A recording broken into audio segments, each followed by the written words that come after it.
بسم الله الرحمن الرحيم. ألف لام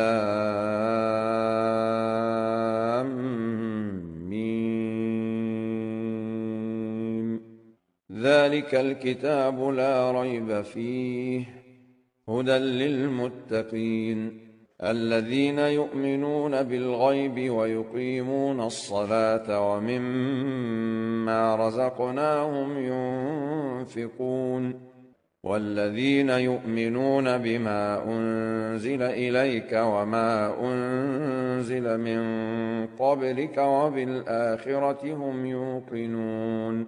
أولئك على هدى من ربهم وأولئك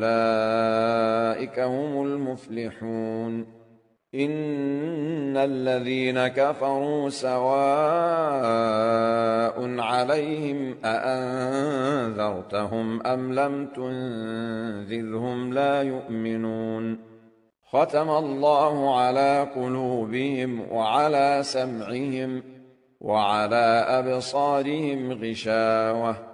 ولهم عذاب عظيم ومن الناس من يقول آمنا بالله وباليوم الآخر وما هم بمؤمنين يخادعون الله والذين آمنوا وما يخدعون إلا أنفسهم وما يشعرون في قلوبهم مرض فزادهم الله مرضا ولهم عذاب أليم بما كانوا يكذبون وإذا قيل لهم لا تفسدوا في الأرض قالوا إنما نحن مصلحون ألا إنهم هم المفسدون ولكن لا يشعرون وإذا قيل لهم آمنوا كما آمن الناس قالوا أنؤمن كما آمن السفهاء ألا إنهم هم السفهاء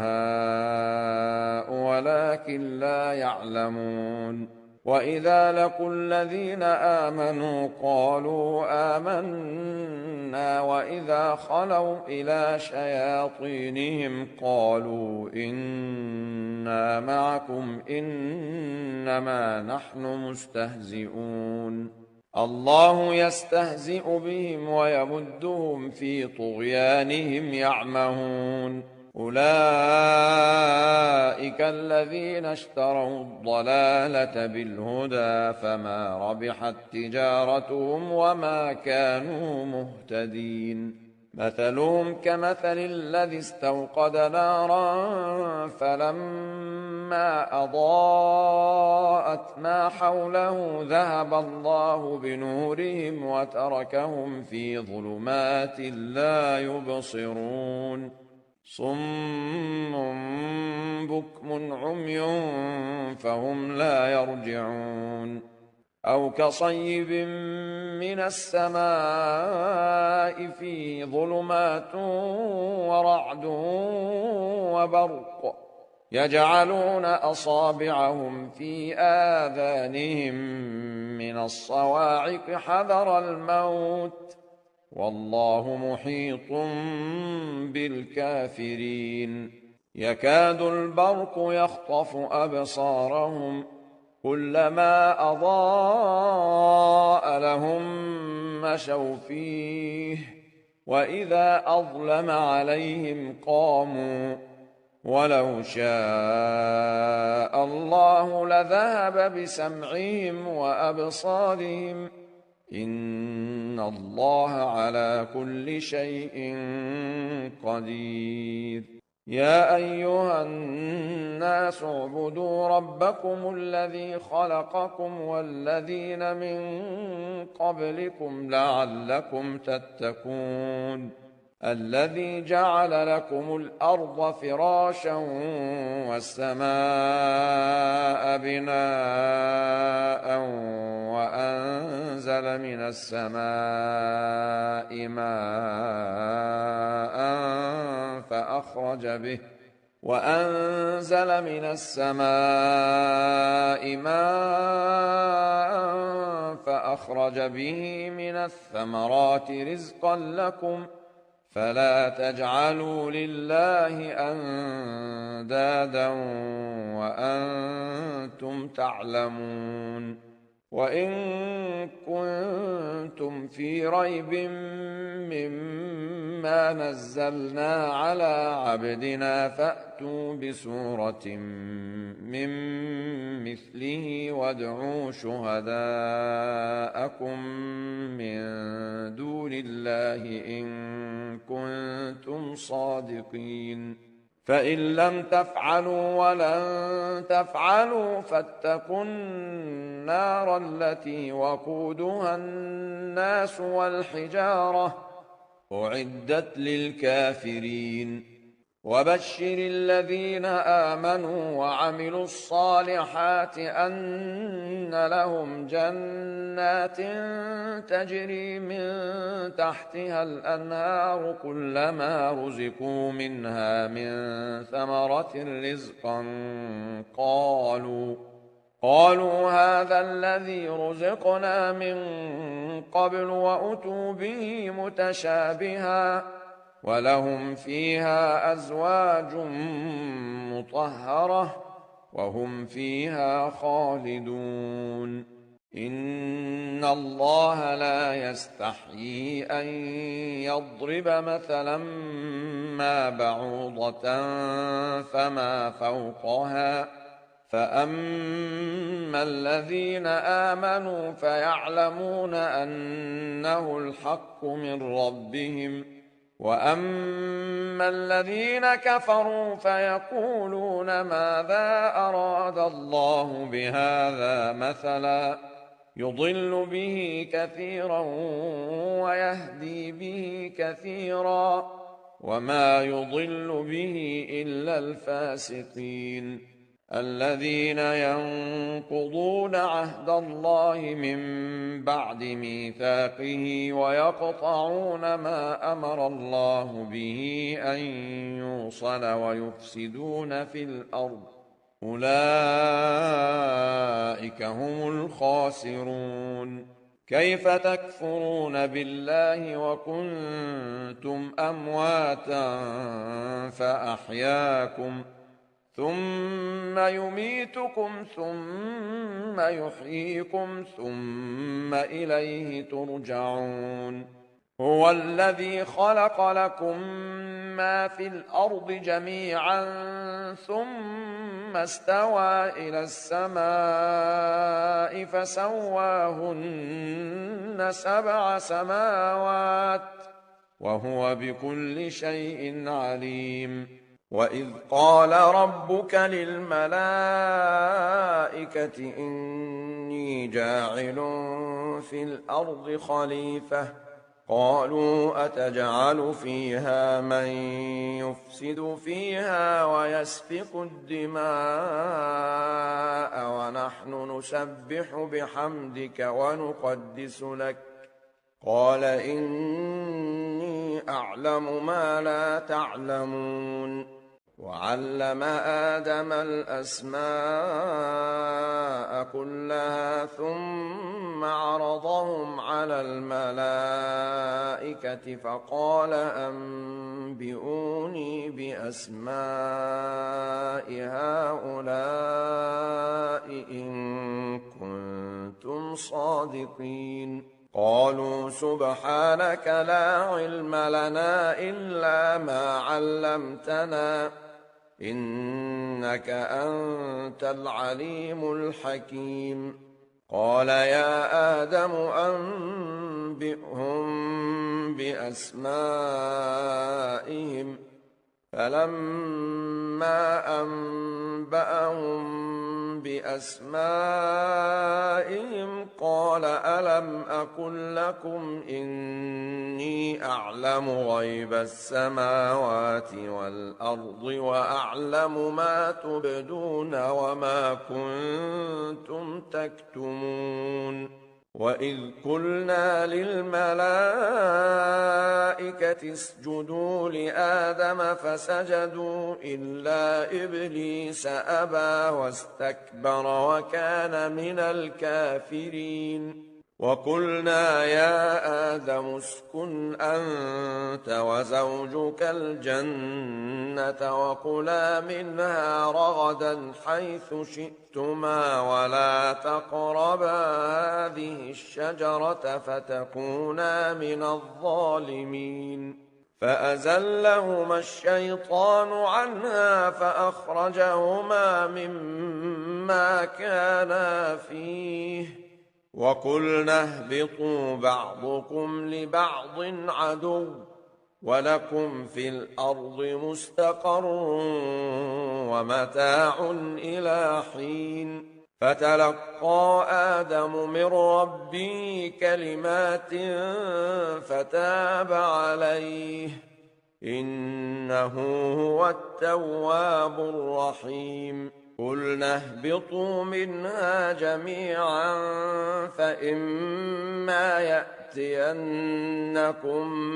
مني هدى فمن تبع هداي فلا خوف عليهم ولا هم يحزنون والذين كفروا وكذبوا بآياتنا أولئك أصحاب النار هم فيها خالدون يا بني إسرائيل اذكروا نعمتي التي أنعمت عليكم وأوفوا بعهدي أوف بعهدكم وإياي فارهبون وآمنوا بما أنزلت مصدقا لما معكم ولا تكونوا أول كافر به ولا تشتروا بآياتي ثمنا قليلا وإياي فاتقون ولا تلبسوا الحق بالباطل وتكتموا الحق وأنتم تعلمون وأقيموا الصلاة وآتوا الزكاة واركعوا مع الراكعين أتأمرون الناس بالبر وتنسون أنفسكم وأنتم تتلون الكتاب أفلا تعقلون واستعينوا بالصبر والصلاة وإنها لكبيرة إلا على الخاشعين الذين يظنون أنهم ملاقو ربهم وأنهم إليه راجعون يا بني إسرائيل اذكروا نعمتي التي أنعمت عليكم وأني فضلتكم على العالمين واتقوا يوما لا تجزي نفس عن نفس شيئا ولا يقبل منها شفاعة ولا يؤخذ منها عدل ولا هم ينصرون وإذ نجيناكم من آل فرعون يسومونكم سوء العذاب يذبحون أبناءكم ويستحيون نساءكم وفي ذلكم بلاء من ربكم عظيم وإذ فرقنا بكم البحر فأنجيناكم وأغرقنا آل فرعون وأنتم تنظرون وإذ واعدنا موسى 40 ليلة ثم اتخذتم العجل من بعده وأنتم ظالمون ثم عفونا عنكم من بعد ذلك لعلكم تشكرون وإذ آتينا موسى الكتاب والفرقان لعلكم تهتدون وإذ قال موسى لقومه يا قوم إنكم ظلمتم أنفسكم باتخاذكم العجل فتوبوا إلى بارئكم فاقتلوا أنفسكم ذلكم خير لكم عند بارئكم فتاب عليكم إنه هو التواب الرحيم وإذ قلتم يا موسى لن نؤمن لك حتى نرى الله جهرة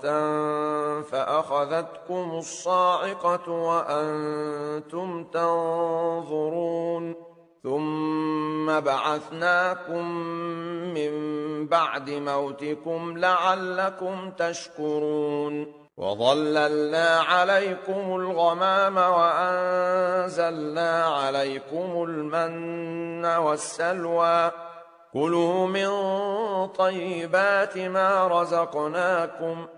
وما ظلمونا ولكن كانوا أنفسهم يظلمون وإذ قلنا ادخلوا هذه القرية فكلوا منها حيث شئتم رغدا وادخلوا الباب سجدا وقولوا حطة نغفر لكم خطاياكم وسنزيد المحسنين فبدل الذين ظلموا قولا غير الذي قيل لهم فأنزلنا على الذين ظلموا رجزا من السماء بما كانوا يفسقون وإذ استسقى موسى لقومه فقلنا اضرب بعصاك الحجر فانفجرت منه 12 عينا قد علم كل أناس مشربهم كلوا واشربوا من رزق الله ولا تعثوا في الأرض مفسدين وإذ قلتم يا موسى لن نصبر على طعام واحد فادع لنا ربك يخرج لنا مما تنبت الأرض من بقلها وقثائها وفومها وعدسها وبصلها قال أتستبدلون الذي هو أدنى بالذي هو خير اهبطوا مصرا فإن لكم ما سألتم وضربت عليهم الذلة والمسكنة وباءوا بغضب من الله ذلك بأنهم كانوا يكفرون بآيات الله ويقتلون النبيين بغير الحق ذلك بما عصوا وكانوا يعتدون إن الذين آمنوا والذين هادوا والنصارى والصابئين من آمن بالله واليوم الآخر وعمل صالحا فلهم أجرهم عند ربهم ولا خوف عليهم ولا هم يحزنون وإذ أخذنا ميثاقكم ورفعنا فوقكم الطور خذوا ما آتيناكم بقوة واذكروا ما فيه لعلكم تتقون ثم توليتم من بعد ذلك فلولا فضل الله عليكم ورحمته لكنتم من الخاسرين ولقد علمتم الذين اعتدوا منكم في السبت فقلنا لهم كونوا قردة خاسئين فجعلناها نكالا لما بين يديها وما خلفها وموعظة للمتقين وإذ قال موسى لقومه إن الله يأمركم أن تذبحوا بقرة قالوا أتتخذنا هزوا قال أعوذ بالله أن أكون من الجاهلين قالوا ادع لنا ربك يبين لنا ما هي قال إنه يقول إنها بقرة لا فارض ولا بكر عوان بين ذلك فافعلوا ما تؤمرون قالوا ادع لنا ربك يبين لنا ما لونها قال إنه يقول إنها بقرة صفراء فاقع لونها تسر الناظرين قالوا ادع لنا ربك يبين لنا ما هي إن البقرة شابه علينا وإنا إن شاء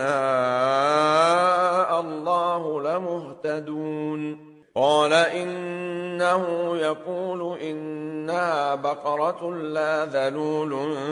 تثير الأرض ولا تسقي الحرث مسلمة لا شية فيها قالوا الآن جئت بالحق فذبحوها وما كادوا يفعلون وإذ قتلتم نفسا فادارأتم فيها والله مخرج ما كنتم تكتمون فقلنا اضربوه ببعضها كذلك يحيي الله الموتى ويريكم آياته لعلكم تعقلون ثم قست قلوبكم من بعد ذلك فهي كالحجارة أو أشد قسوة وإن من الحجارة لما يتفجر منه الأنهار وإن منها لما يشقق فيخرج منه الماء وإن منها لما يهبط من خشية الله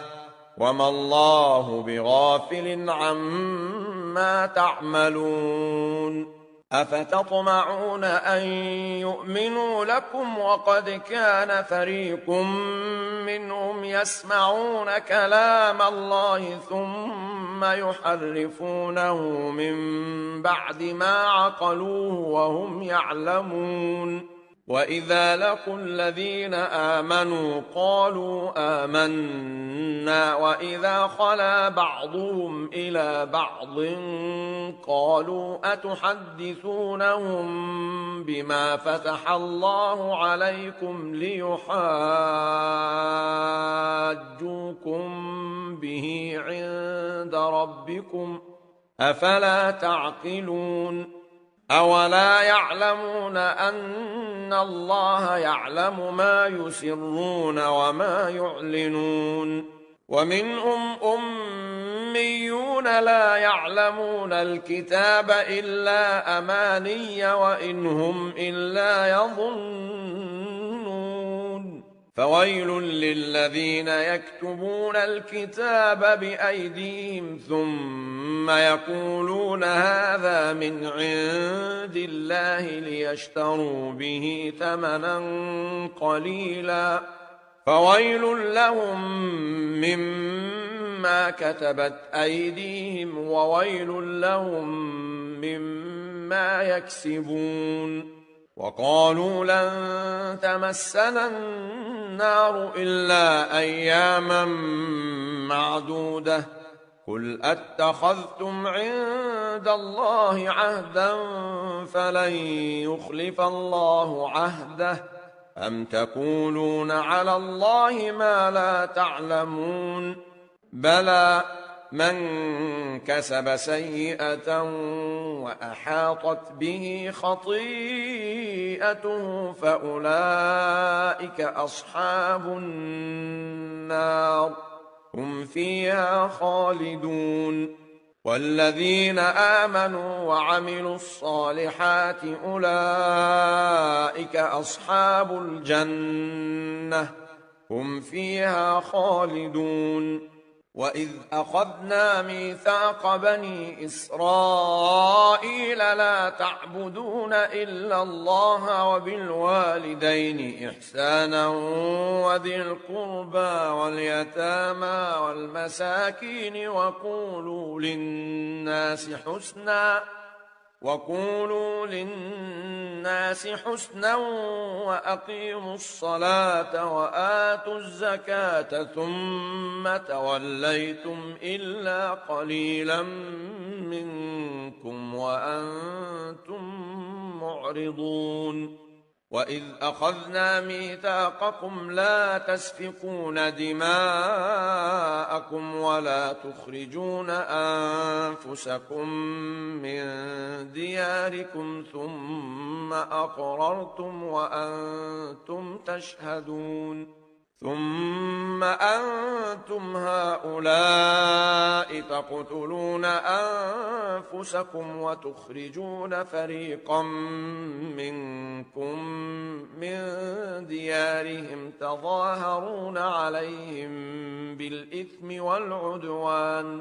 تظاهرون عليهم بالإثم والعدوان وإن يأتوكم أسارى تفادوهم وهو محرم عليكم إخراجهم أفتؤمنون ببعض الكتاب وتكفرون ببعض فما جزاء من يفعل ذلك منكم إلا خزي في الحياة الدنيا ويوم القيامة يردون إلى أشد العذاب وما الله بغافل عما تعملون أولئك الذين اشتروا الحياة الدنيا بالآخرة فلا يخفف عنهم العذاب ولا هم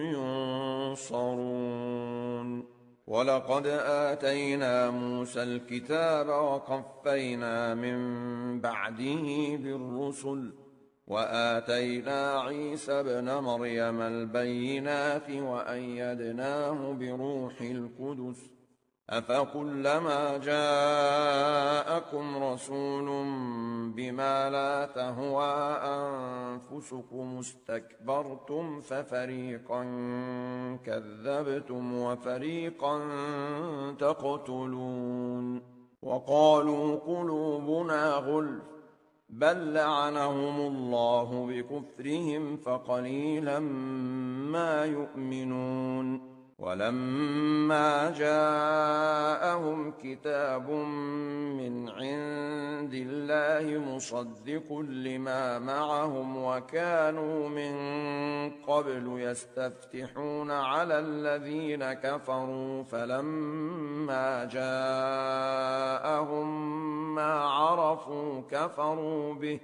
فلعنة الله على الكافرين بئس ما اشتروا به أنفسهم أن يكفروا بما أنزل الله بغيا أن ينزل الله من فضله على من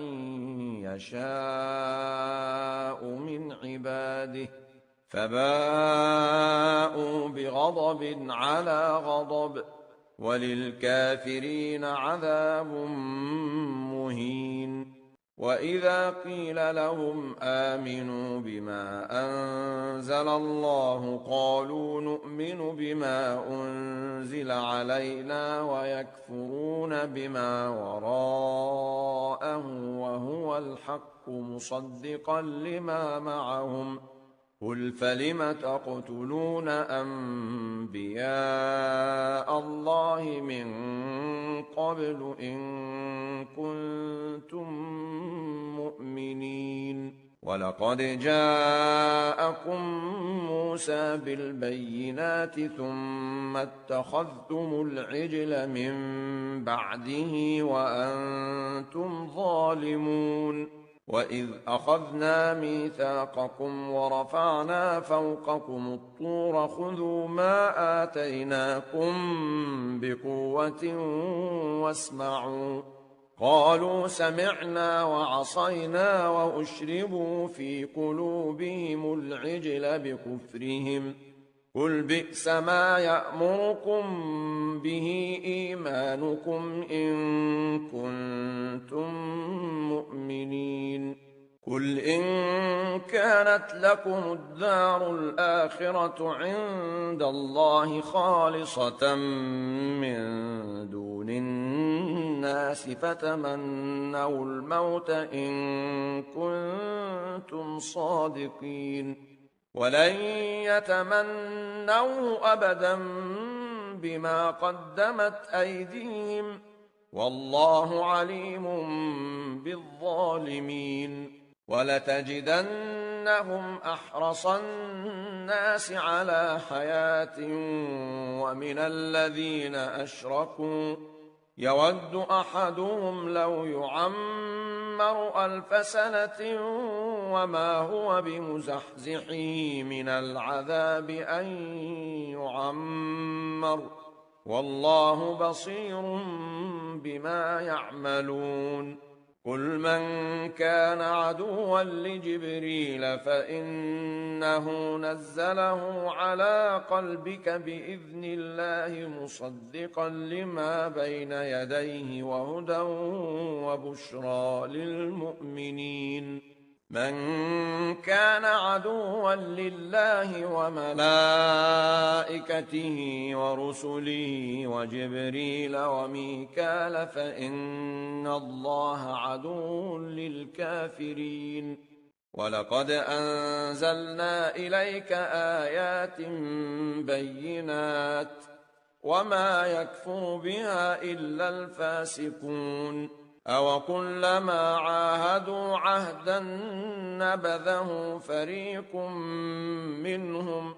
بل أكثرهم لا يؤمنون ولما جاءهم رسول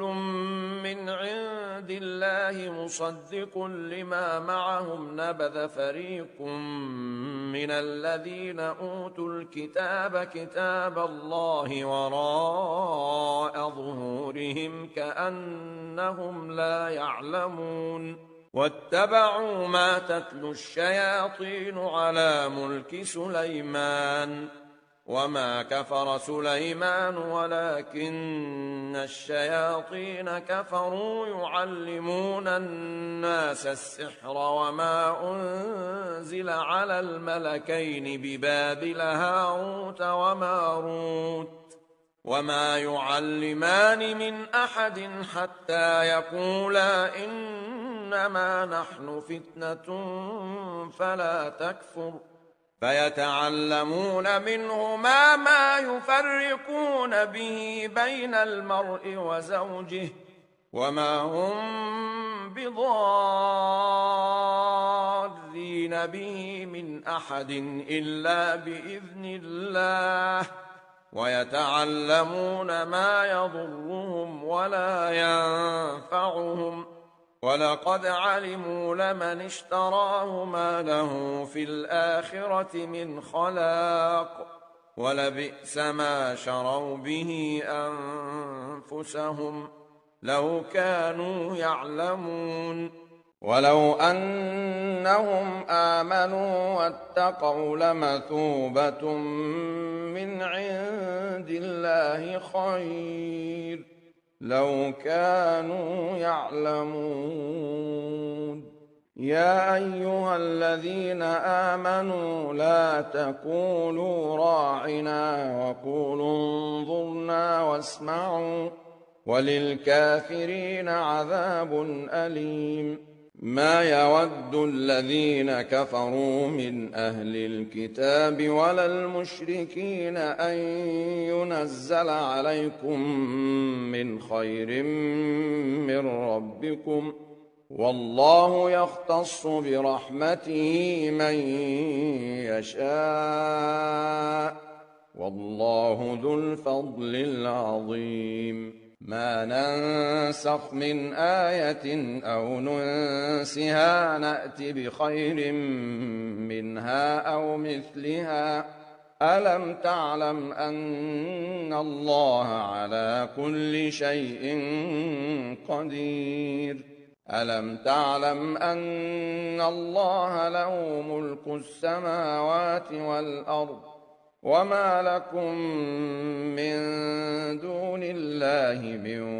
ولي ولا نصير أم تريدون أن تسألوا رسولكم كما سئل موسى من قبل ومن يتبدل الكفر بالإيمان فقد ضل سواء السبيل ود كثير من أهل الكتاب لو يردونكم من بعد إيمانكم كفارا حسدا من عند أنفسهم من بعد ما تبين لهم الحق فاعفوا واصفحوا حتى يأتي الله بأمره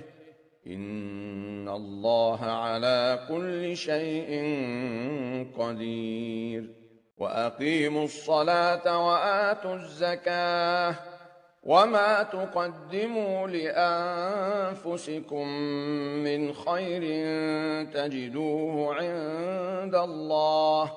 إن الله بما تعملون بصير وقالوا لن يدخل الجنة إلا من كان هودا أو نصارى تلك أمانيهم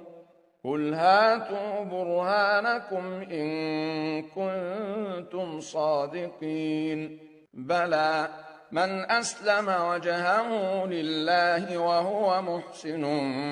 فله أجره عند ربه ولا خوف عليهم ولا هم يحزنون وقالت اليهود ليست النصارى على شيء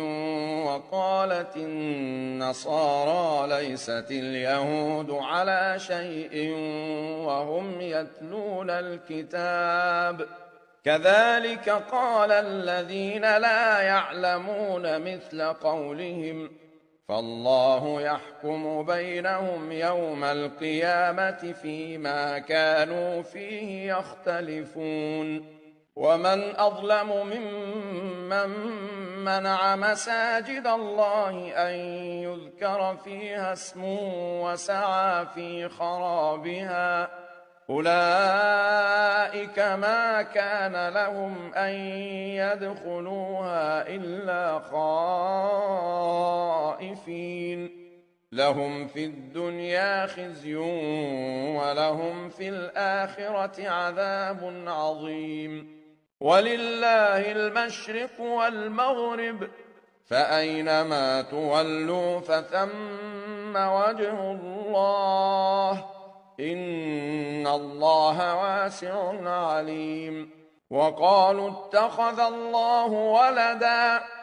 سبحانه بل له ما في السماوات والأرض كل له قانتون بديع السماوات والأرض وإذا قضى أمرا فإنما يقول له كن فيكون وقال الذين لا يعلمون لولا يكلمنا الله أو تأتينا آية كذلك قال الذين من قبلهم مثل قولهم تشابهت قلوبهم قد بينا الآيات لقوم يوقنون إنا أرسلناك بالحق بشيرا ونذيرا ولا تسأل عن أصحاب الجحيم ولن ترضى عنك اليهود ولا النصارى حتى تتبع ملتهم قل إن هدى الله هو الهدى ولئن اتبعت أهواءهم بعد الذي جاءك من العلم ما لك من الله من ولي ولا نصير الذين آتيناهم الكتاب يتلونه حق تلاوته أولئك يؤمنون به ومن يكفر به فأولئك هم الخاسرون يا بني إسرائيل اذكروا نعمتي التي أنعمت عليكم وأني فضلتكم على العالمين واتقوا يوما لا تجزي نفس عن نفس شيئا ولا يقبل منها عدل ولا تنفعها شفاعة ولا هم ينصرون وإذ ابتلى إبراهيم ربه بكلمات فأتمهن قال إني جاعلك للناس إماما قال ومن ذريتي قال لا ينال عهد الظالمين وإذ جعلنا البيت مثابة للناس وأمنا واتخذوا من مقام إبراهيم مصلى وعهدنا إلى إبراهيم وإسماعيل أن طهرا بيتي للطائفين والعاكفين والركع السجود وإذ قال إبراهيم رب اجعل هذا بلدا آمنا وارزق أهله من الثمرات من آمن منهم بالله واليوم الآخر قال ومن كفر فأمتعه قليلا ثم أضطره إلى عذاب النار وبئس المصير وإذ يرفع إبراهيم القواعد من البيت وإسماعيل ربنا تقبل منا إنك أنت السميع العليم ربنا وجعلنا مسلمين لك ومن ذريتنا أمة مسلمة لك وأرنا مناسكنا وتب علينا إنك أنت التواب الرحيم ربنا وابعث فيهم رسولا منهم يتلو عليهم آياتك ويعلمهم الكتاب والحكمة ويزكيهم إنك أنت العزيز الحكيم ومن يرغب عن ملة إبراهيم إلا من سفه نفسه ولقد اصطفيناه في الدنيا وإنه في الآخرة لمن الصالحين إذ قال له ربه أسلم قال أسلمت لرب العالمين ووصى بها إبراهيم بنيه ويعقوب يا بني إن الله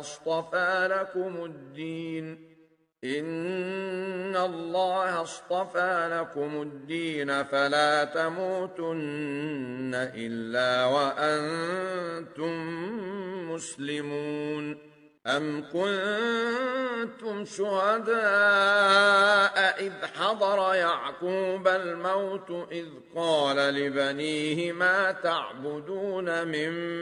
بعدي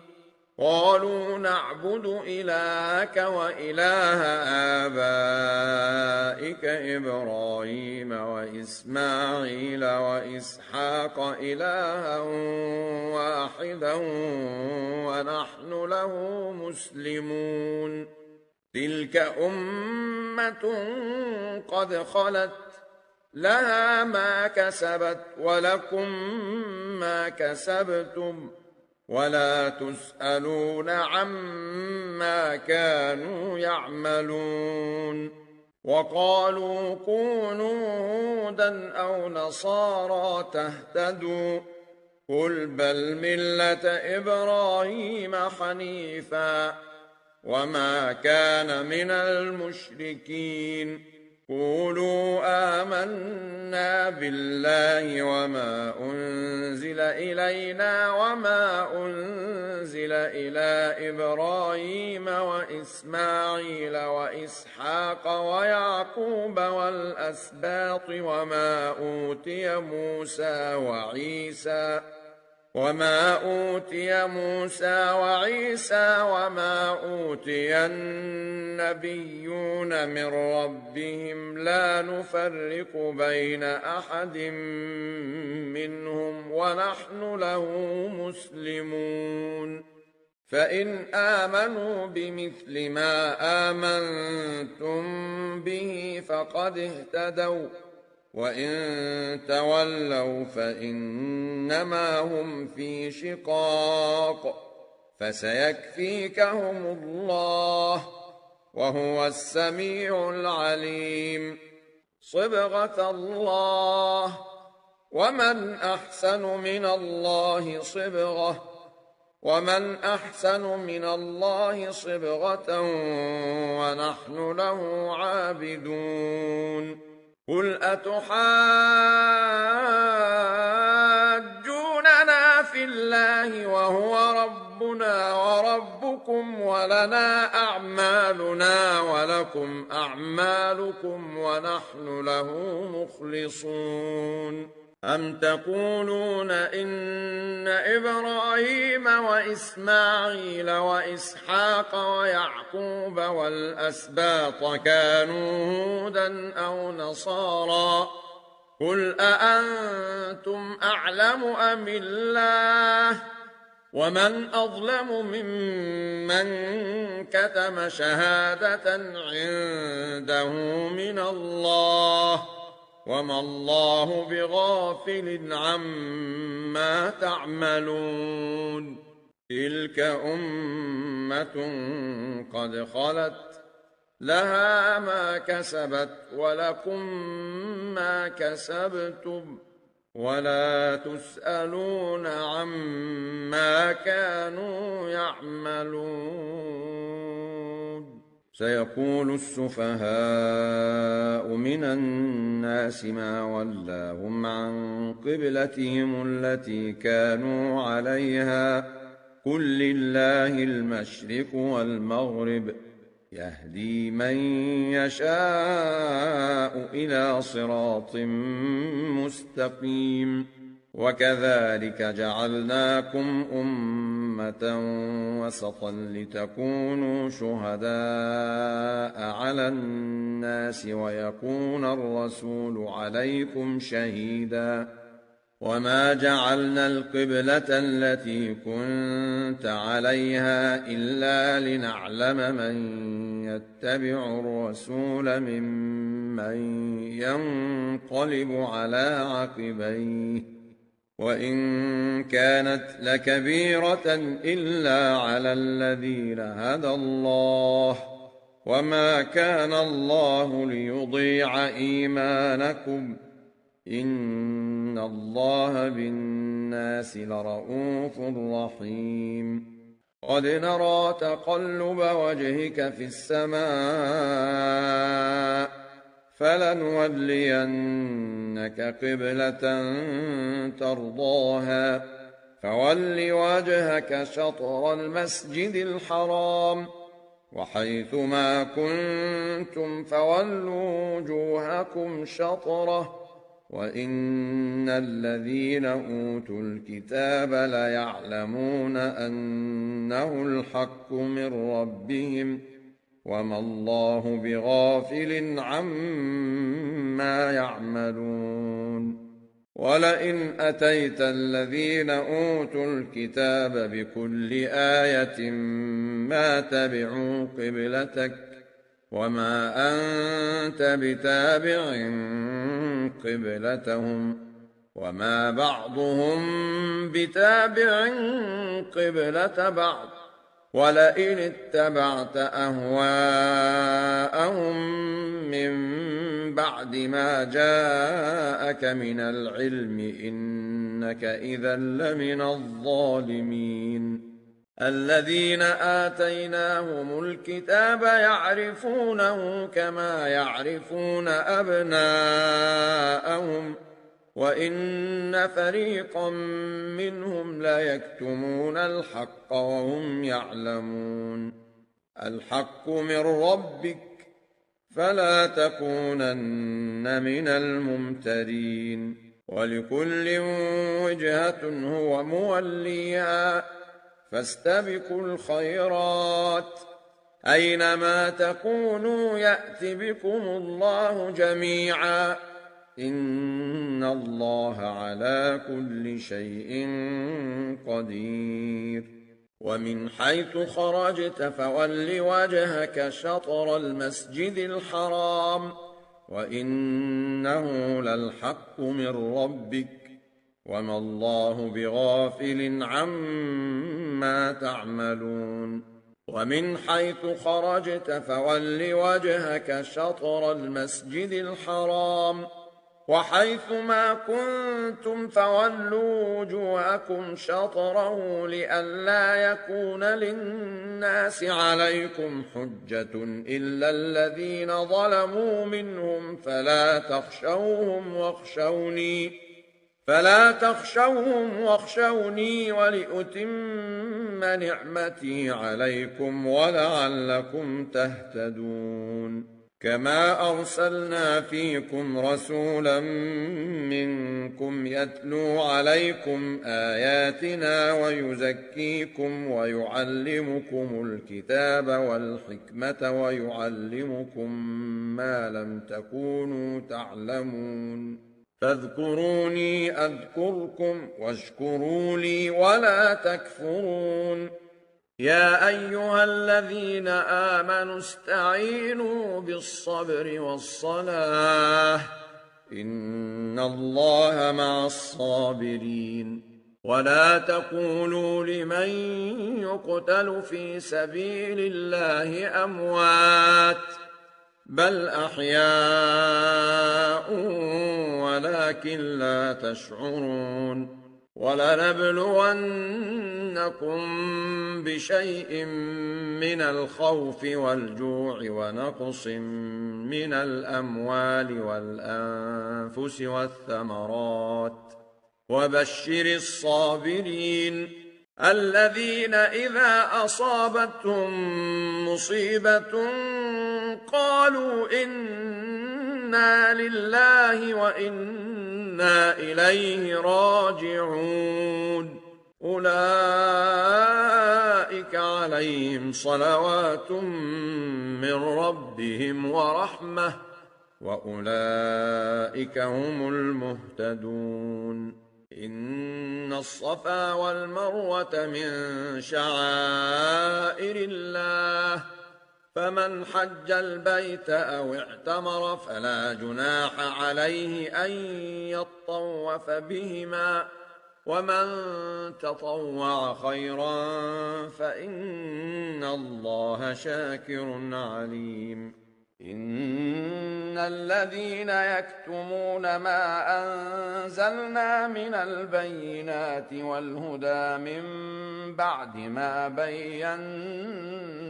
للناس في الكتاب أولئك يلعنهم الله ويلعنهم اللاعنون إلا الذين تابوا وأصلحوا وبينوا فأولئك أتوب عليهم وأنا التواب الرحيم إن الذين كفروا وماتوا وهم كفار أولئك عليهم لعنة الله والملائكة والناس أجمعين خالدين فيها لا يخفف عنهم العذاب ولا هم ينظرون وإلهكم إله واحد لا إله إلا هو الرحمن الرحيم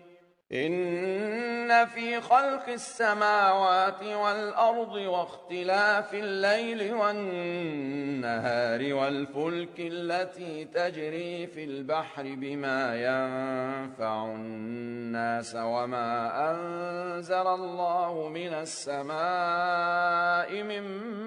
ماء فأحيا به الأرض بعد موتها وبث فيها من كل دابة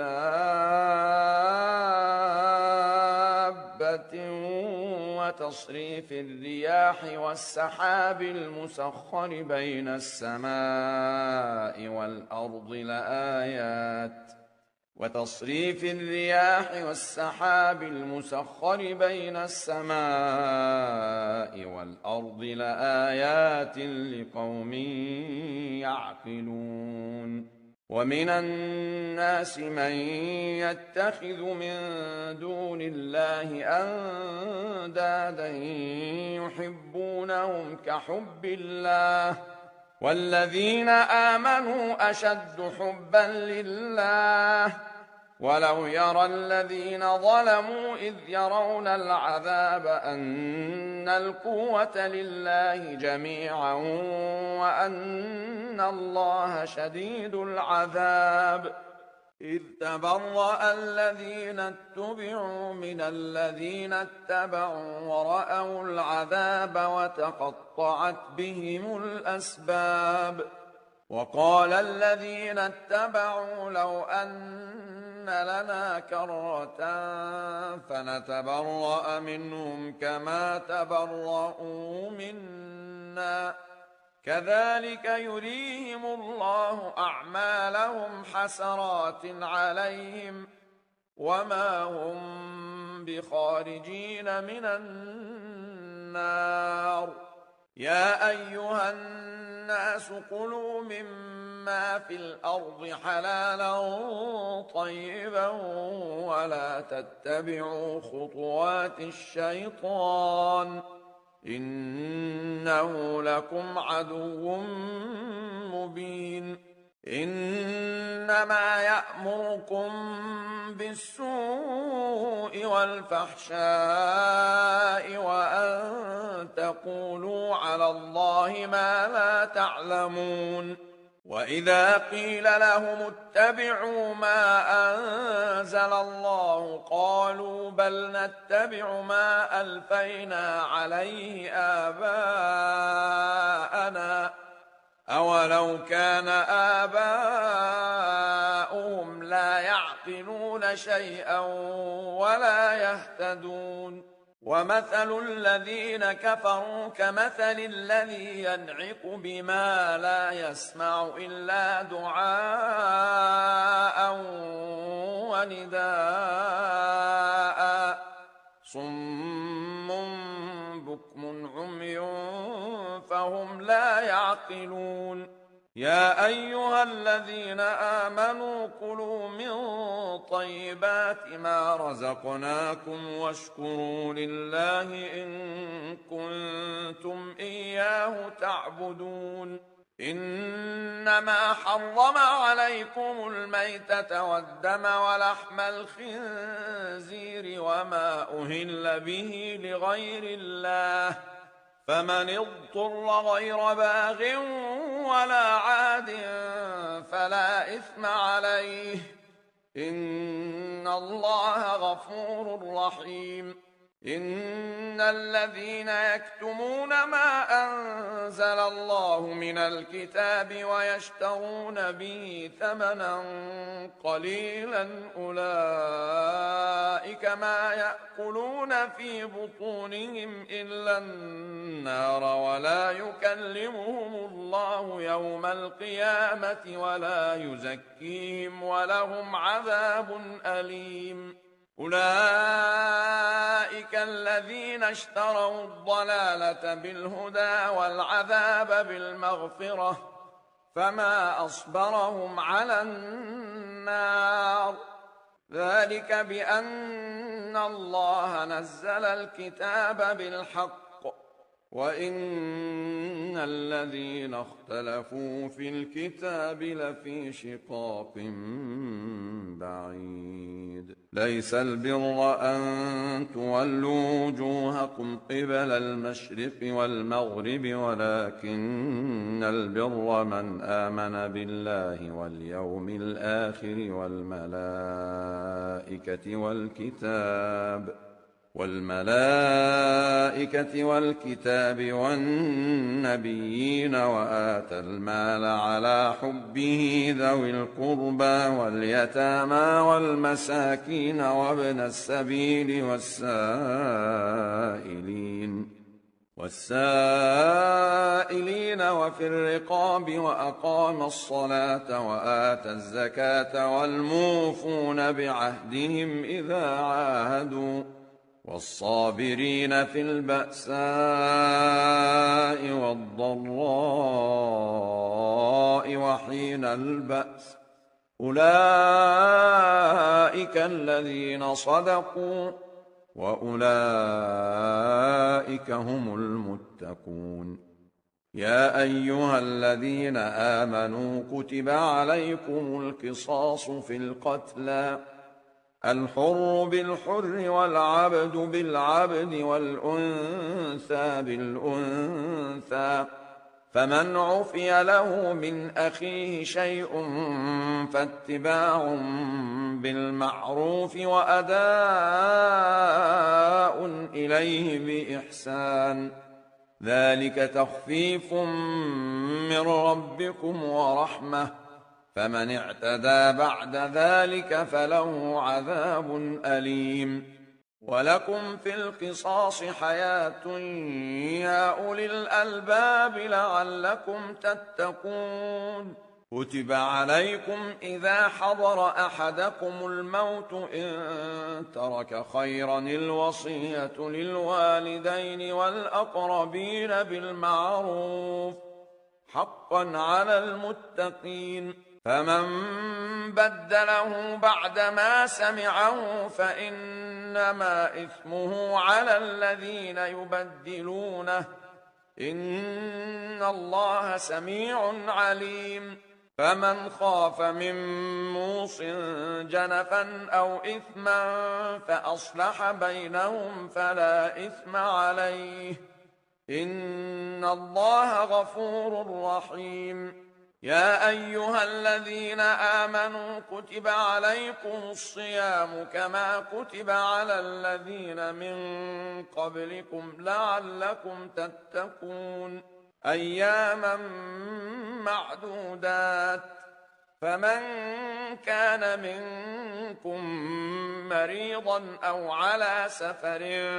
فعدة من أيام أخر وعلى الذين يطيقونه فدية طعام مسكين فمن تطوع خيرا فهو خير له وأن تصوموا خير لكم إن كنتم تعلمون شهر رمضان الذي أنزل فيه القرآن هدى للناس وبينات من الهدى والفرقان فمن شهد منكم الشهر فليصمه ومن كان مريضا أو على سفر فعدة من أيام أخر يريد الله بكم اليسر ولا يريد بكم العسر ولتكملوا العدة ولتكبروا الله على ما هداكم ولعلكم تشكرون وإذا سألك عبادي عني فإني قريب أجيب دعوة الداع إذا دعان فليستجيبوا لي وليؤمنوا بي لعلهم يرشدون أحل لكم ليلة الصيام الرفث إلى نسائكم هن لباس لكم وأنتم لباس لهن علم الله أنكم كنتم تختانون أنفسكم فتاب عليكم وعفى عنكم فالآن باشروهن وابتغوا ما كتب الله لكم وكلوا واشربوا حتى يتبين لكم الخيط الأبيض من الخيط الأسود من الفجر ثم أتموا الصيام إلى الليل ولا تباشروهن وأنتم عاكفون في المساجد تلك حدود الله فلا تقربوها كذلك يبين الله آياته للناس لعلهم يتقون ولا تأكلوا أموالكم بينكم بالباطل وتدلوا بها إلى الحكام لتأكلوا فريقا من أموال الناس بالإثم وأنتم تعلمون يسألونك عن الأهلة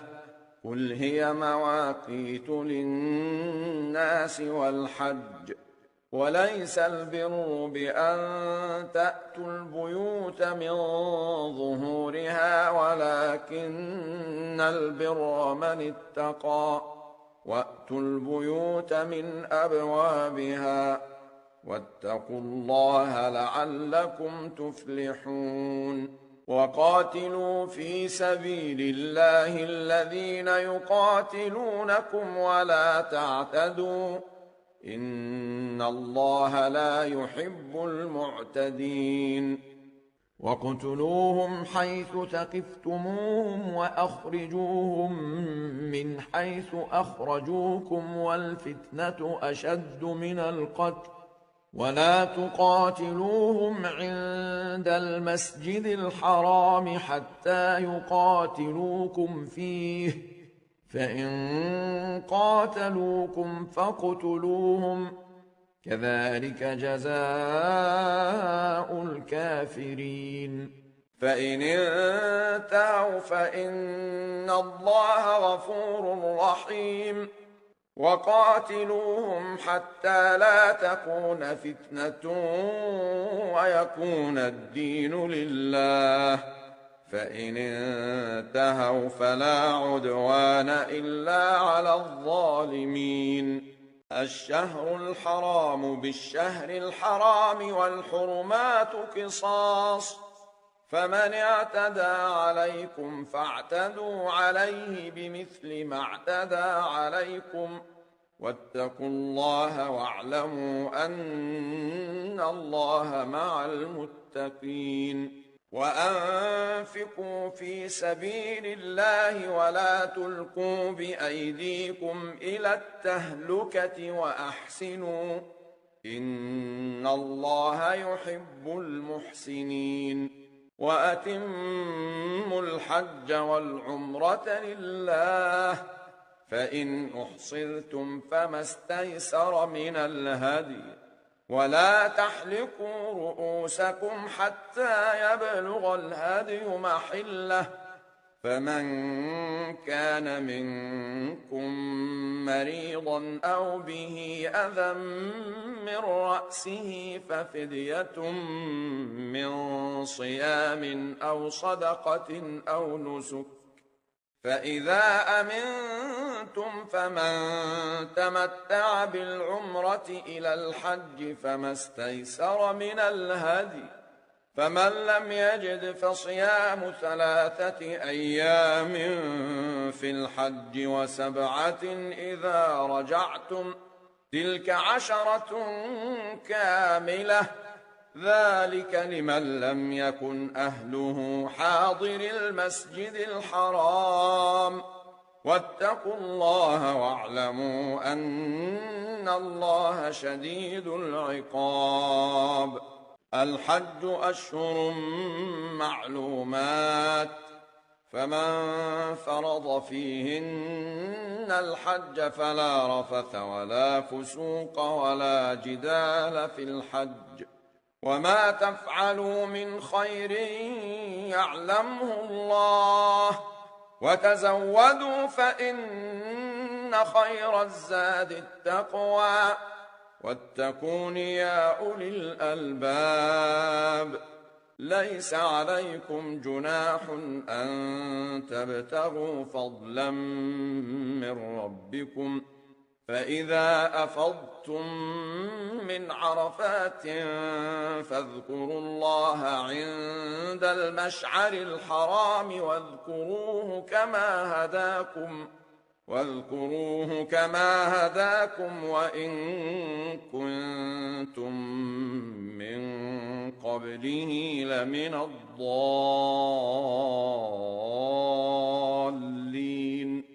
ثم أفيضوا من حيث أفاض الناس واستغفروا الله، إن الله غفور رحيم. فإذا قضيتم مناسككم فاذكروا الله كذكركم آباءكم أو أشد ذكرا. فمن الناس من يقول ربنا آتنا في الدنيا وما له في الآخرة من خلاق، ومنهم من يقول ربنا آتنا في الدنيا حسنة وفي الآخرة حسنة وقنا عذاب النار. أولئك لهم نصيب مما كسبوا، والله سريع الحساب. واذكروا الله في أيام معدودات، فمن تعجل في يومين فلا إثم عليه، ومن تأخر فلا إثم عليه لمن اتقى. واتقوا الله واعلموا أنكم إليه تحشرون. ومن الناس من يعجبك قوله في الحياة الدنيا ويشهد الله على ما في قلبه وهو ألد الخصام، وإذا تولى سعى في الأرض ليفسد فيها ويهلك الحرث والنسل، والله لا يحب الفساد. وإذا قيل له اتق الله أخذته العزة بالإثم فحسبه جهنم ولبئس المهاد. ومن الناس من يشري نفسه ابتغاء مرضات الله، والله رؤوف بالعباد. يا أيها الذين آمنوا ادخلوا في السلم كافة ولا تتبعوا خطوات الشيطان، إنه لكم عدو مبين. فإن زللتم من بعد ما جاءتكم البينات فاعلموا أن الله عزيز حكيم. هل ينظرون إلا أن يأتيهم الله في ظلل من الغمام والملائكة وقضي الأمر وإلى الله ترجع الأمور. سل بني إسرائيل كم آتيناهم من آية بينة، ومن يبدل نعمة الله من بعد ما جاءته فإن الله شديد العقاب. زين للذين كفروا الحياة الدنيا ويسخرون من الذين آمنوا، والذين اتقوا فوقهم يوم القيامة والله يرزق من يشاء بغير حساب. كان الناس أمة واحدة فبعث الله النبيين مبشرين ومنذرين وأنزل معهم الكتاب بالحق ليحكم بين الناس فيما اختلفوا فيه، وما اختلف فيه إلا الذين أوتوه من بعد ما جاءتهم البينات بغيا بينهم، فهدى الله الذين آمنوا لما اختلفوا فيه من الحق بإذنه، والله يهدي من يشاء إلى صراط مستقيم. أم حسبتم أن تدخلوا الجنة ولما يأتكم مثل الذين خلوا من قبلكم مستهم البأساء والضراء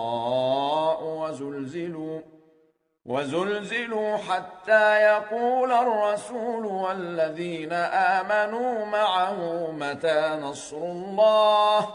ألا إن نصر الله قريب. يسألونك ماذا ينفقون، قل ما أنفقتم من خير فللوالدين والأقربين واليتامى والمساكين وابن السبيل، وما تفعلوا من خير فإن الله به عليم. كتب عليكم القتال وهو كره لكم، وعسى أن تكرهوا شيئا وهو خير لكم، وعسى أن تحبوا شيئا وهو شر لكم، والله يعلم وأنتم لا تعلمون. يسألونك عن الشهر الحرام قتال فيه، قل قتال فيه كبير وصد عن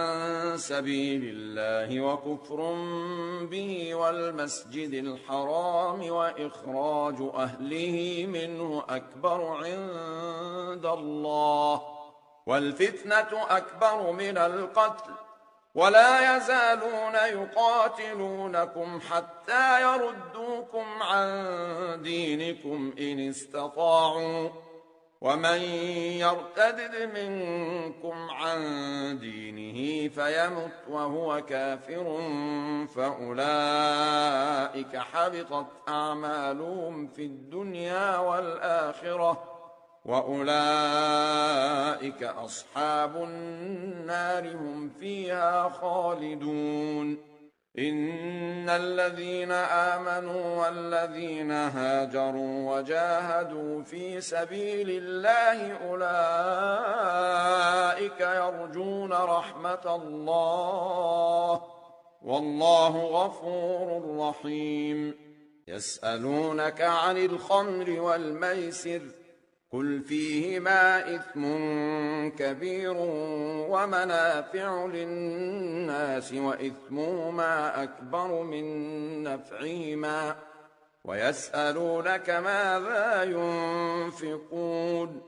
قل العفو، كذلك يبين الله لكم الآيات لعلكم تتفكرون. كذلك يبين الله لكم الآيات لعلكم تتفكرون في الدنيا والآخرة. ويسألونك عن اليتامى قل إصلاح لهم خير، وإن تخالطوهم فإخوانكم، والله يعلم المفسد من المصلح، ولو شاء الله لأعنتكم، إن الله عزيز حكيم. ولا تنكحوا المشركات حتى يؤمن، ولأمة مؤمنة خير من مشركة ولو أعجبتكم ولا تنكحوا المشركين حتى يؤمنوا ولعبد مؤمن خير من مشرك ولو أعجبكم أولئك يدعون إلى النار والله يدعو إلى الجنة والمغفرة بإذنه ويبين آياته للناس لعلهم يتذكرون ويسألونك عن المحيض قل هو أذى فاعتزلوا النساء في المحيض ولا تقربوهن حتى يطهرن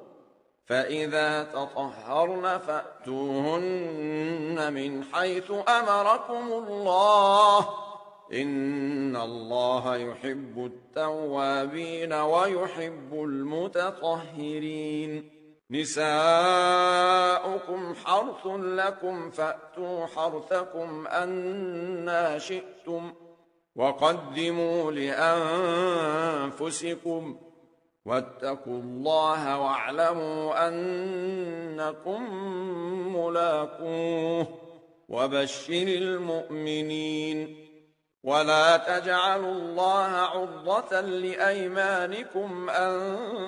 تبروا وتتقوا وتصلحوا بين الناس والله سميع عليم لا يؤاخذكم الله باللغو في أيمانكم ولكن يؤاخذكم بما كسبت قلوبكم والله غفور حليم للذين يؤلون من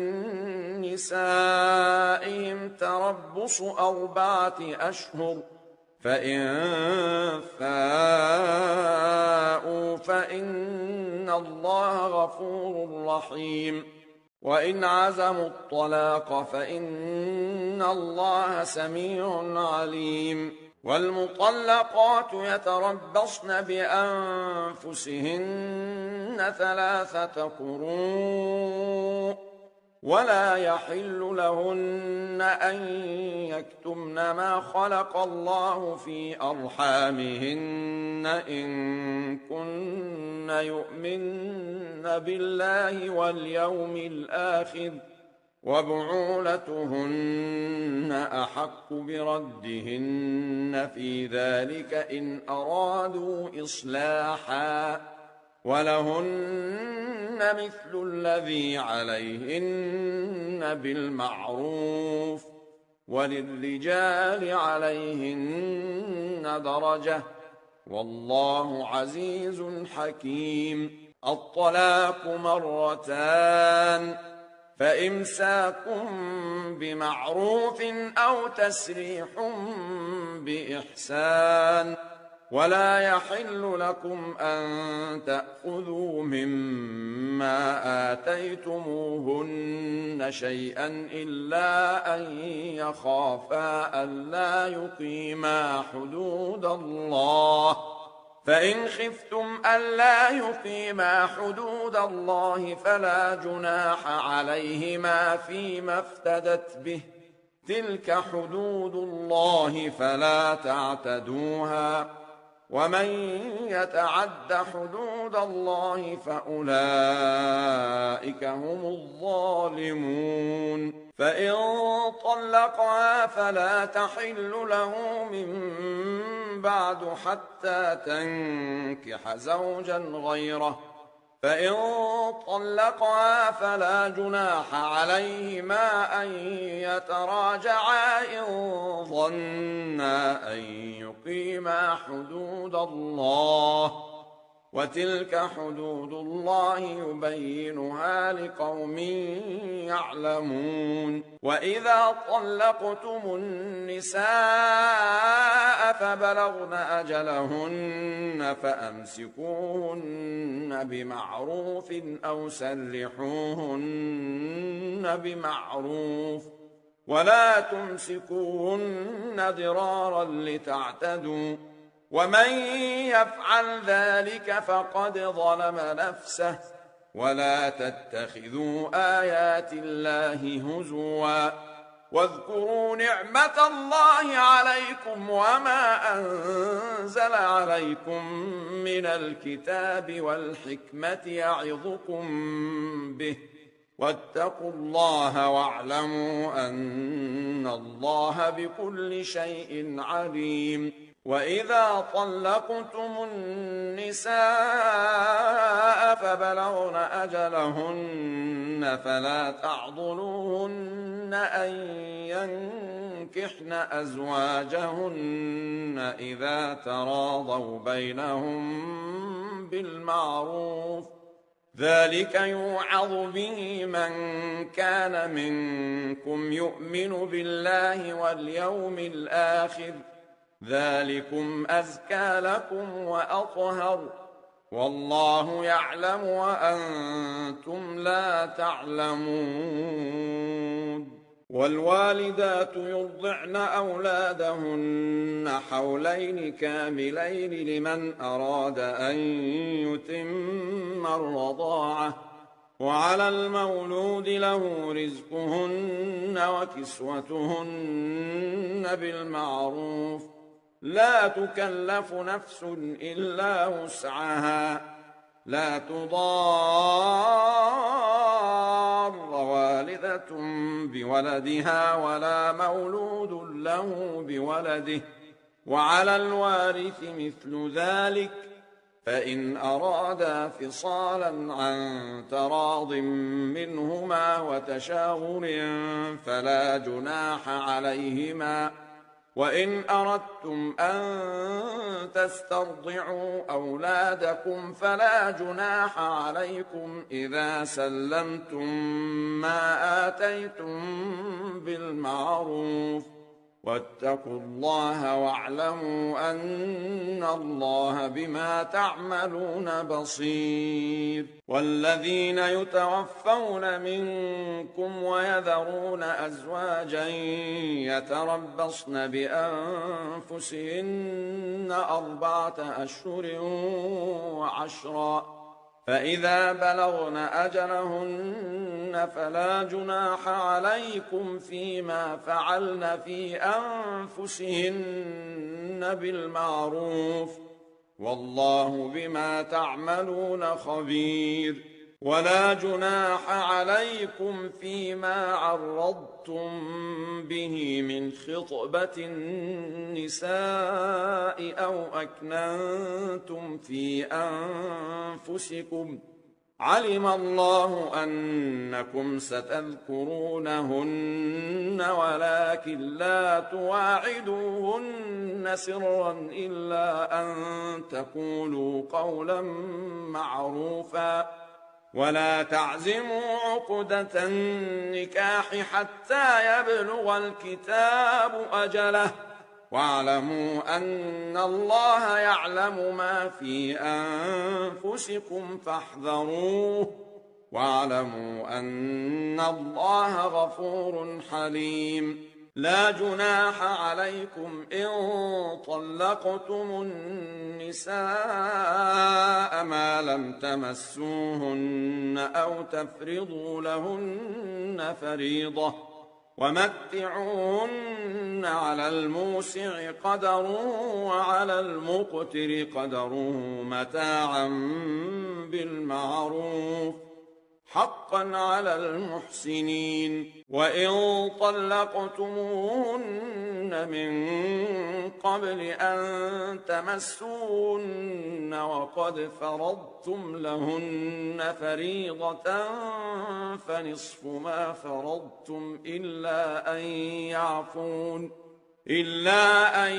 يعفون أو يعفو الذي بيده عقدة النكاح وأن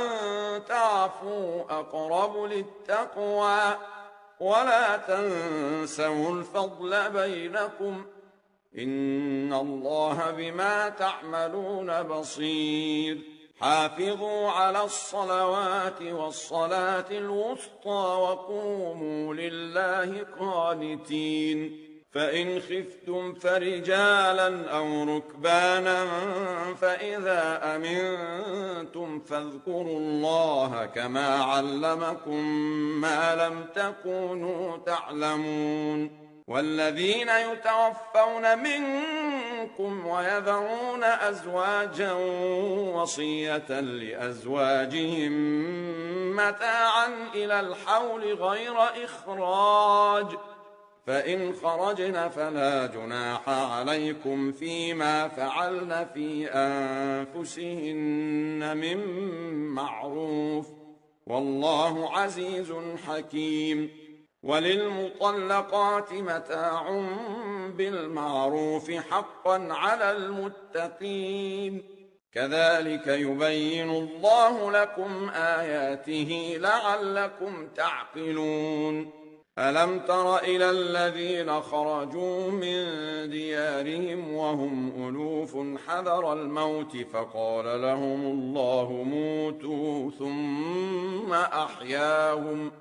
إن الله لذو فضل على الناس ولكن أكثر الناس لا يشكرون وقاتلوا في سبيل الله واعلموا أن الله سميع عليم من ذا الذي يقرض الله قرضا حسنا فيضاعفه له أضعافا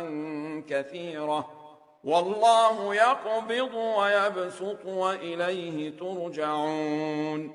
ألم تر إلى الملأ من بني إسرائيل من بعد موسى إذ قالوا لنبي له مبعث لنا ملكا نقاتل في سبيل الله قال هل عسيتم إن كتب عليكم القتال ألا تقاتلوا قالوا وما لنا ألا نقاتل في سبيل الله وقد أخرجنا من ديارنا وأبنائنا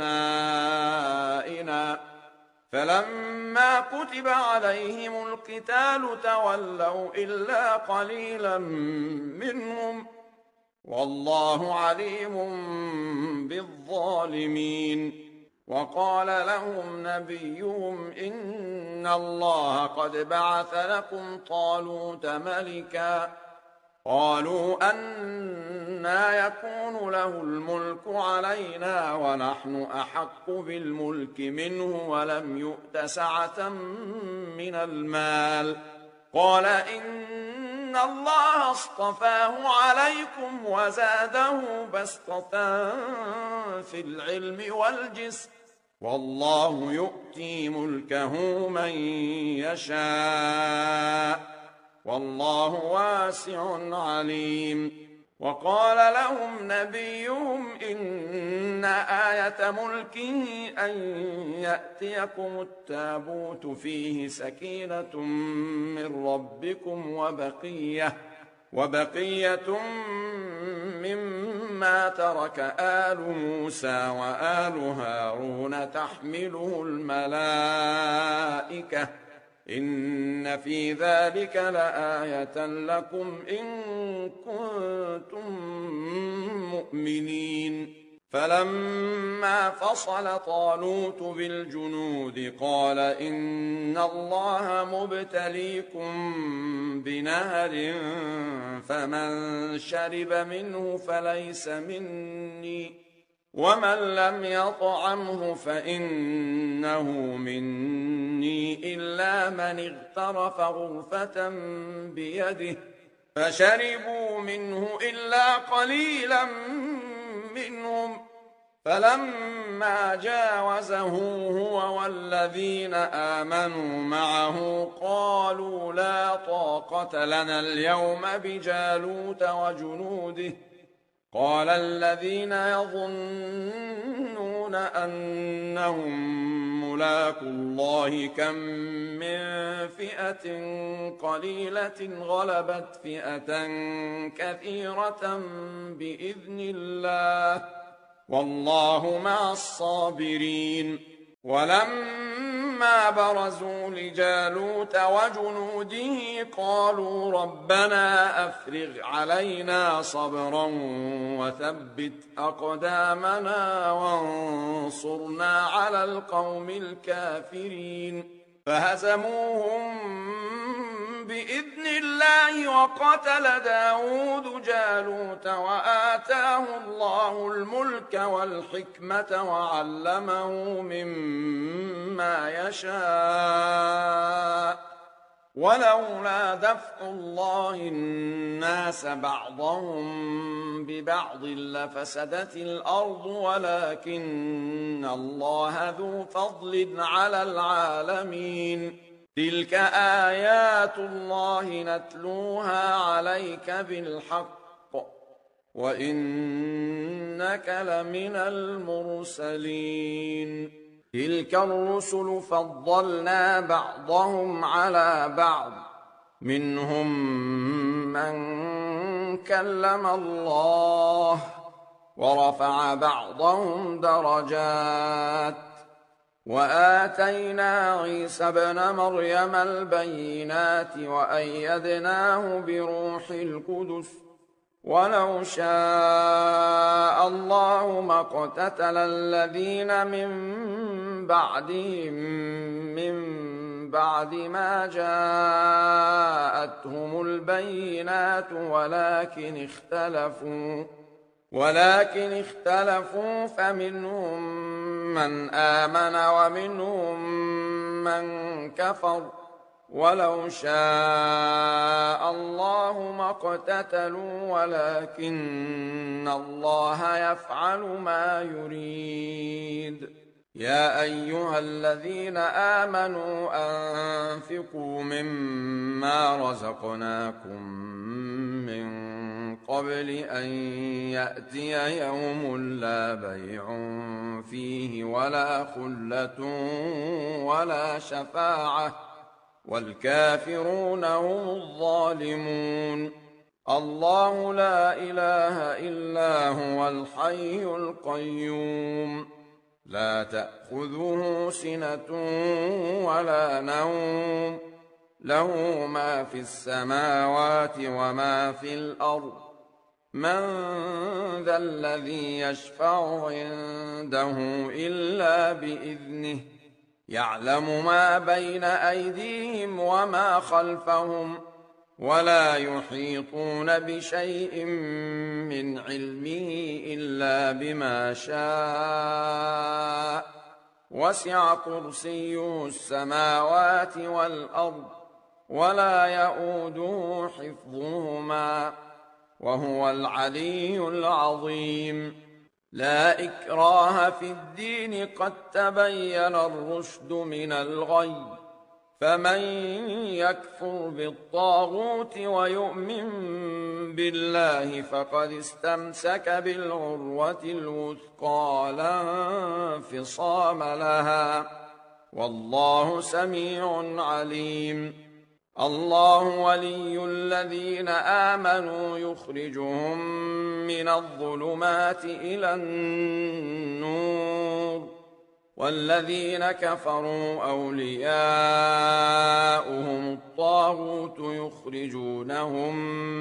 من النور إلى الظلمات أولئك أصحاب النار هم فيها خالدون ألم تر إلى الذي حاج إبراهيم في ربه أن آتاه الله الملك إذ قال إبراهيم ربي الذي يحيي ويميت قال أنا أحيي وأميت. قال إبراهيم فإن الله يأتي بالشمس من المشرق فأت بها من المغرب فبهت الذي كفر والله لا يهدي القوم الظالمين. أو كالذي مر على قرية وهي خاوية على عروشها قال أنى يحيي هذه الله بعد موتها فأماته الله 100 عام ثم بعثه قال كم لبثت؟ قال لبثت يوما أو بعض يوم. قال بل لبثت 100 عام فانظر إلى طعامك وشرابك لم يتسنه وانظر إلى حمارك ولنجعلك آية للناس وانظر إلى العظام كيف ننشزها ثم نكسوها لحما فلما تبين له قال أعلم أن الله على كل شيء قدير. وإذ قال إبراهيم رب أرني كيف تحيي الموتى قال أولم تؤمن قال بلى ولكن ليطمئن قلبي قال فخذ 4 من الطير فصرهن إليك ثم اجعل على كل جبل منهن جزءا ثم ادعهن يأتينك سعيا واعلم أن الله عزيز حكيم. مثل الذين ينفقون أموالهم في سبيل الله كمثل حبة أنبتت 7 سنابل في كل سنبلة 100 حبة والله يضاعف لمن يشاء والله واسع عليم. الذين ينفقون أموالهم في سبيل الله ثم لا يتبعون ما أنفقوا منا ولا أذى لهم أجرهم عند ربهم ولا خوف عليهم ولا هم يحزنون. قول معروف ومغفرة خير من صدقة يتبعها أذى والله غني حليم. يا أيها الذين آمنوا لا تبطلوا صدقاتكم بالمن والأذى كالذي ينفق ماله رئاء الناس ولا يؤمن بالله واليوم الآخر فمثله كمثل صفوان عليه تراب فأصابه وابل فتركه صلدا لا يقدرون على شيء مما كسبوا والله لا يهدي القوم الكافرين. ومثل الذين ينفقون أموالهم ابتغاء مرضات الله وتثبيتا من أنفسهم كمثل جنة بربوة أصابها وابل فآتت أكلها ضعفين فإن لم يصبها وابل فطل والله بما تعملون بصير. أيود أحدكم أن تكون له جنة من نخيل وأعناب تجري من تحتها الأنهار له فيها من كل الثمرات وأصابه الكبر وله ذرية ضعفاء فأصابها إعصار فيه نار كذلك يبين الله لكم الآيات لعلكم تتفكرون يا أيها الذين آمنوا أنفقوا من طيبات ما كسبتم ومما أخرجنا لكم من الأرض ولا تيمموا الخبيث منه تنفقون ولستم بآخذيه إلا أن تغمضوا فيه واعلموا أن الله غني حميد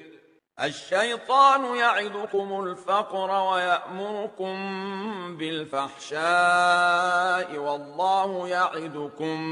مغفرة منه وفضلا والله واسع عليم يؤتي الحكمة من يشاء ومن يؤت الحكمة فقد أوتي خيرا كثيرا وما يذكر إلا أولو الألباب وما أنفقتم من نفقة أو نذرتم من نذر فإن الله يعلمه وما للظالمين من أنصار إن تبدوا الصدقات فنعما هي وإن تخفوها وتؤتوها الفقراء فهو خير لكم ويكفر عنكم من سيئاتكم والله بما تعملون خبير ليس عليك هداهم ولكن الله يهدي من يشاء وما تنفقوا من خير فلأنفسكم وما تنفقون إلا ابتغاء وجه الله وما تنفقوا من خير يوفى إليكم وأنتم لا تظلمون للفقراء الذين أحصروا في سبيل الله لا يستطيعون ضربا في الأرض يحسبهم الجاهل أغنياء من التعفف تعرفهم بسيماهم لا يسألون الناس إلحافا وما تنفقوا من خير فإن الله به عليم الذين ينفقون أموالهم بالليل والنهار سرا وعلانية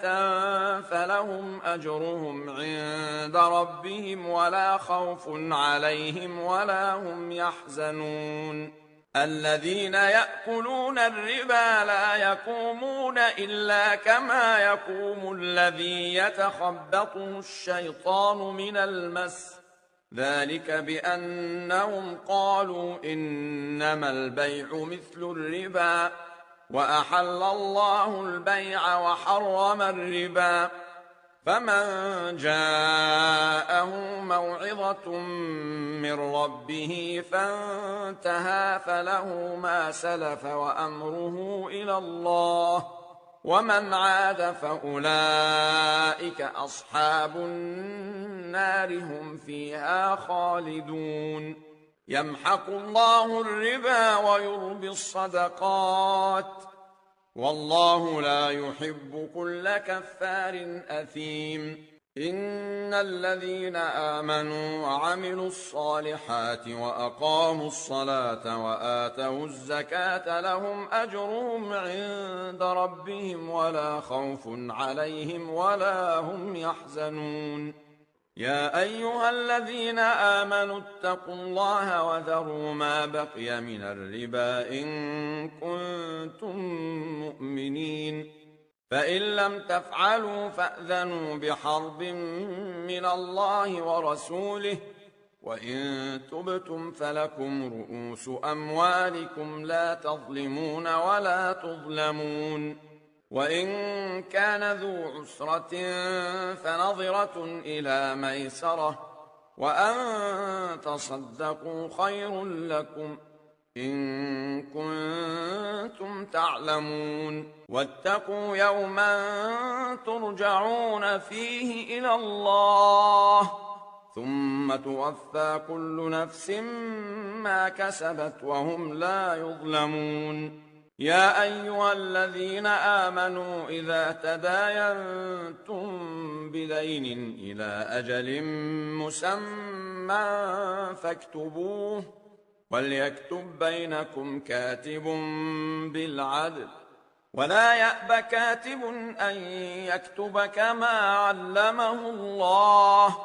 فليكتب وليملل الذي عليه الحق وليتق الله ربه ولا يبخس منه شيئا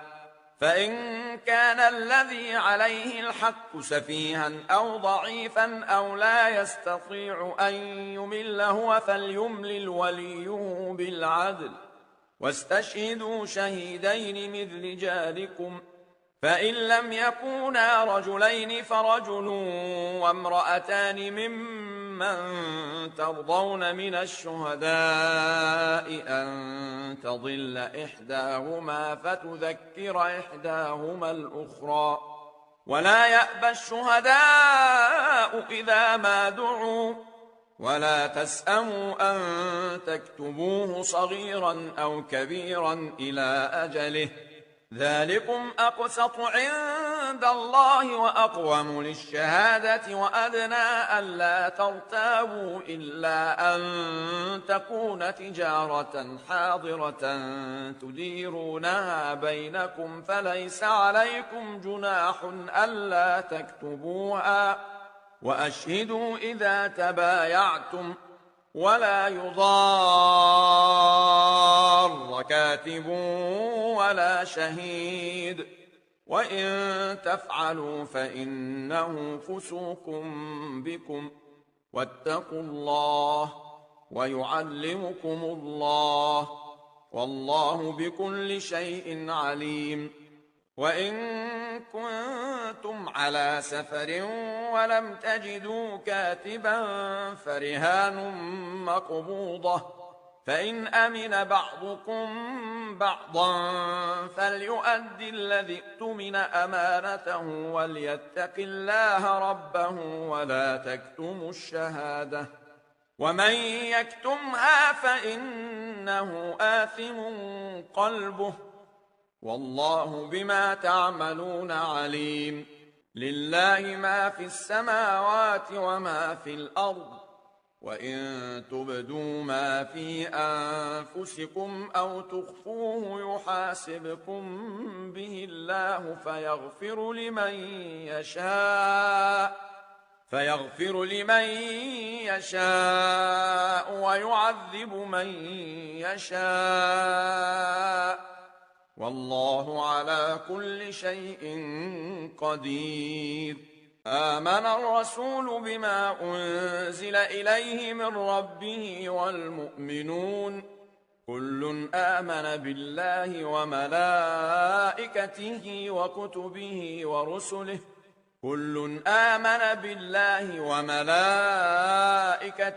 وكتبه ورسله لا نفرق بين أحد من رسله